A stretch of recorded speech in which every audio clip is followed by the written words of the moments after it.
Tale hiška pa kar vzbudi malo naše nostalgije, naših začetkov, naše ta prve kubi hiške, pa še tako lepo je postavljena v tem borovem gozdičku pod drevesi, tako da je še tak čaroben ambient.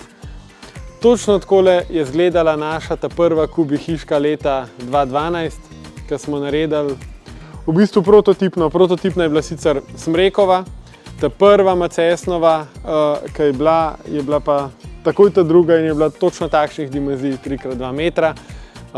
Tale sicer stoji zdaj tukaj kakšno dobro leto in se tudi vidi, da je les spodaj začel siveti in ta sivina bo počasi tudi prehajala navzgor.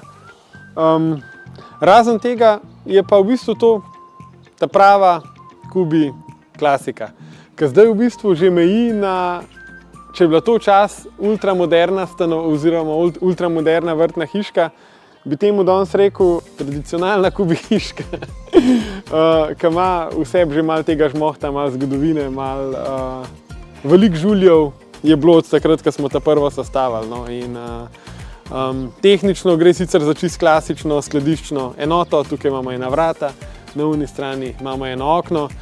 Pogosto se pojavlja vprašanje, je treba to kaj vzdrževati, je treba to kaj mazati, pa ljudje pravijo, jaz pa nočem lesa, ker je z njim samo delo.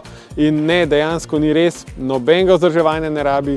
Hiška, moram priznati, s tem materialom macesnom ni poceni, ker ga tudi mi kar bogato plačamo, ampak vemo pa, da bo zdržal celo generacijo in da imate, ko enkrat hiška stoji, mir, ker jo samo še uporabljate, brez barvanja, brez brušenja in tako naprej.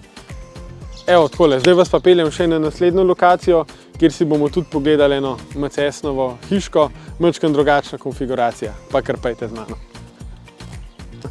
No, ta je pa narejena praktično iz istih materialov, ampak je v čist drugi konfiguraciji.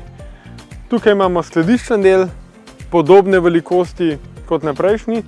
Tale dodatek je pa ekstra in če nimate ideje, kako umestiti zunanje enote od toplotne črpalke, od klime na vrt in kako bi to estetsko zapakirali, evo, tukaj imate dobro idejo, se pravi, lahko to postane del vrtne hiške, ki ima tukaj spredaj nastrešek, se pravi, sta tudi obe enoti na suhem, delno sta tudi zaščiteni pred soncem in še vedno lahko čisto normalno funkcionirata.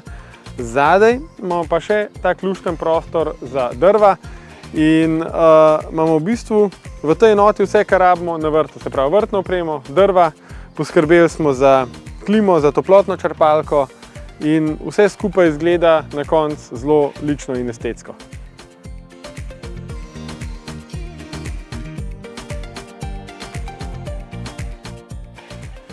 Evo, pa še tale lušten prostor za drva. Tukaj gor imamo še eno LED lučko, zato da zvečer, ko nam zmanjka drv, pa moramo iti ven, da vidimo, kje jih vzeti.